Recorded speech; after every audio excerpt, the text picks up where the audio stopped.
Super Rugby Power Rankings after round 5. Certainly a few teams moving around. There's I don't think, not more than one team that's stable from the week before. And I've started lowering the weighting of some of the older results. We're 5 rounds in now. So results from round 1 don't kind of mean as much now as they did. I guess the power rankings are supposed to be slightly more dynamic than, say, the actual table. So that's, even though I've only made a slight adjustment, is starting to rear itself as well, and will probably be the reason some of the results are the way they are. So remember that early. Not saying I've discounted them, I've just lowered the weighting. But anyway, let's get started. 15th, it's the Bulls. If you're the only team in Super Rugby without a win, you are likely going to be in 15th spot. However, I should say, at the rate the Sunwolves are going, if they keep losing the way they do, they are probably going to overtake the Bulls for 15th spot because these guys are down 1 into 14th. Bulls 15th down 1 from 14th. Sunwolves 14th down 1 from 13th. So yeah, not good weeks for both those teams. Bulls beaten at home, Sunwolves beaten on the road, but boy were they beaten. So yeah, the Bulls have got the Highlanders at home, with the Highlanders being slightly out of form as well. Maybe that's a good chance for them to finally pick up a win. But I said that when the Blues went there as well, so you never know. And the Sunwolves have got what's technically a home game up against the the Brumbies, but they'll be playing in Australia, so it's not really that much of a home game with the coronavirus doing its thing. So safety first, play the game in Australia. Next, unbelievably, up 2 spots. They escape 15th position, do the Waratahs. They picked up their first win of the season. So yeah, it was kind of a solid win. Nobody's complaining about that. I think they were kind of expected to not do as well as they did. The Lions came to town and they beat them pretty comfortably in the end. So the Lions haven't been a great team thus far this season, so it's not like it's going to shoot them up the board, but it's certainly better than 15th. They have the Rebels away. No, they don't. They've got the Chiefs at home. So it doesn't get easier. At least they're at home. And rounding out the bottom teams, speaking of the Lions, it is the Lions. They are, I believe, down. They are down 1 spot. So 3 of the 4 teams in the bottom row have gone down. The Waratahs are the only ones tracking in the right direction after having a win. But yeah, it's not gone swimmingly for the Lions. At the start of this tour, you would have thought, man, Rebels and Waratahs in Australia, that's a good chance to get 2 wins because they were seemingly pretty ordinary teams at the start. But with the Rebels winning away and then the Waratahs winning at home, maybe that's a more difficult prospect than we all thought initially.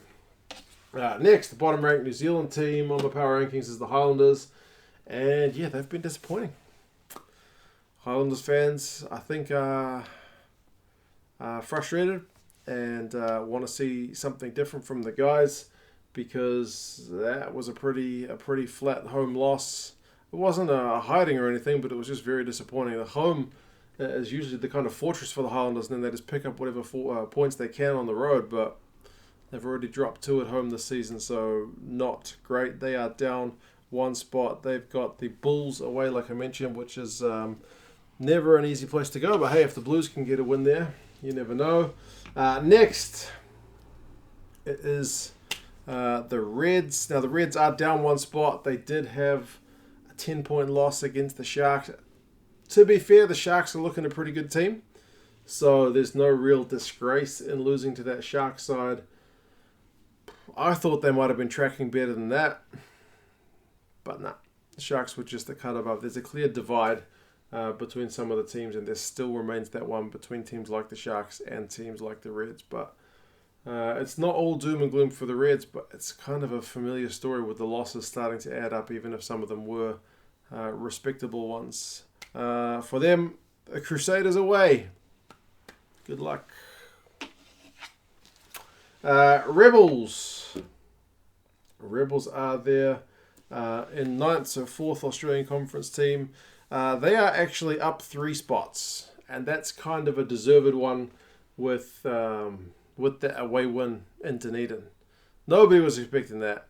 Away, not going to happen. Rebels against Highlanders, just not going to happen, but it did. So credit to them, they are bumped up in the power rankings. Their season is certainly not a lost cause. Who have they got next? They've got the Lions at home. That's an important one for them to win. They need some consistency, and otherwise the Brumbies, I think, essentially will run away with the Australian Conference. And I think, judging by this so far, all the other Aussie teams will probably fall short of making the top 8. But hey, still early days, you never know. Next, now this one I should probably do in 2 parts. Somehow, I will explain it. Waratahs are there, and Blues are there. So both those teams won at the weekend, and yet the Blues are up and the Waratahs are down. I think there's 2 factors at play here. One of them is the fact that I've definitely credited the Blues with more for beating the Stormers away than I have for the Waratahs beating the Bulls away. Stormers this year are just a stronger team. At that point, they were unbeaten. Secondly, like I said, I've shifted the weighting, reduced the weighting for the results from round 1. The Blues lost in round 1, whereas the Waratahs won. So it's lowered that kind of weighting for the Waratahs. So in the background, do know that the Waratahs have gone up, but just in the placings, the Blues have gone up more, so they've swapped spots. They haven't gone up enough to catch the teams ahead of them. I know it doesn't make that much sense, but trust me, there's a logic to it. So, yes, both those teams are up. The Blues have just taken their spot. They are still going strong. The Waratahs have the Sharks away next, which is looking like a tough prospect, but the Sharks will have travelled. And the Blues have got the Hurricanes away, who won't have travelled, and it's the Blues who have travelled. So potentially quite back down to earth for the Blues in the coming week. I'm not used to the Blues being... They're usually in this row, and sometimes they sneak up into this row. For them to be in this second top row is very, very unusual. Anyway, next... it's the Brumbies. The Brumbies are down 1 spot and nothing they did wrong. They were on the bye, but one particular team behind them had a win, and that team was the Hurricanes. Hurricanes smashed the Sunwolves, so they are up 1 spot. Like I mentioned, they played the Blues. A big game in terms of it being a New Zealand derby, but also with Bowden moving to the Blues, there's probably a bit of... incentive there for the Hurricanes to go and do a job. Bowden won't be playing, so it's not quite as salty as it potentially could get, but yeah, there should be some feeling in that game. Next is the Chiefs. The Chiefs have dropped 2 spots despite being on the bye. How did that work? Well, essentially one of the teams behind them had a win. And remember, I've shifted that weighting from round 1. What did the Chiefs do in round 1? They beat the Blues. So that result is kind of worth less than it was when I did the calculations last week. Another team on the bye, that's the Crusaders. Man, I still haven't updated that magnet with the new logo. Work stuff is busy. Crusaders, same as last week, on the bye. They host the Reds. Chiefs go to the Tars. So...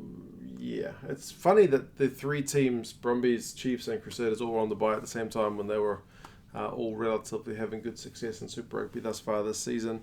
That leaves us with 2. The Stormers are down. They had top spot for a week when they were unbeaten, and then they went and lost to the Blues. There's almost a bin coming down my driveway, which is timely because when you lose to the Blues, you need to put that performance right in the bin. Here it comes. But yeah, Stormers, they're on the bye. They're down 1 spot. I would say they'll probably drop at least 2 spots if teams like the Crusaders, the Chiefs, maybe even the Hurricanes, if those guys get wins, I would expect the Stormers to drop by a fair bit more. But if they lose, you never know. And that leaves us with number 1, the Sharks. They are kind of the form team of the competition. Honestly, man, they are doing so well. Waratahs at home next, up 3 spots. I looked at their fixtures list and thought, man, 1 home game, and then you're on the road for 4 weeks. They will be lucky to still be in contention when they get back from that trip, because they could easily go none from 4. They might pick up 1 win in Australia. They'll definitely lose the 2 games in New Zealand. Nah, man. Someone didn't tell the Sharks the script. They have had so many guys in top form. Esterhazen's made his presence felt physically. Lukanyo has just been continuing his kind of world-class performances in the mid. Mapimpi has been fantastic. Kerwin Bosch. And the forwards as well. They've really fronted up. Even guys like Dutoy, Andrews, all these guys. They've been... And some of the young guys, or some of the loosies. Phenomenal. So, yeah, man, the Sharks are a very, very fun team to watch right now. So, yeah, they are top of the log. Seems to be a bit of a curse having that top spot, because I think I had the Chiefs top. They lost to the Brumbies. I had the Stormers top, and they lost to the Blues. So now it's the Sharks' turn. They are at home to the Waratahs. Like I mentioned, they will be travelling back to South Africa, so that could be a bit of a factor. But, yeah, that's the power rankings for round number 5. Trying to keep them a bit dynamic. I think last season I did the weightings calculation week by week, but I've left it the first few weeks this time just to see if that kind of eases how it affects the current rankings. In theory, it shouldn't so much, but I think it's fair that a result a month ago doesn't count as much as one that was played last week. So, yeah, there we go. That's them. We'll see how many of these teams come out on top of their rivals in terms of their positions on the board next week, but there'll always be a few upsets. You guys let me know your thoughts on the rankings. Where would you have the teams? Drop us a like if you enjoy the old power rankings. They are probably my favorite video to do. Even though I like the reviews, I like the dream teams, but I do love the power rankings, because even I don't know what teams are going to come out on top when I start working it out. So it is always fun to see how it looks. Generally, my formula, which I tweak every season, this is like the 3rd year I've been doing it, it tends to break after I get about halfway through the season, and I have to start kind of tinkering with it. But so far I haven't tinkered with it other than to decrease the value on the older games now. But yeah, like I said, you guys let me know your thoughts, and I will talk to you again soon. See you guys later. Bye.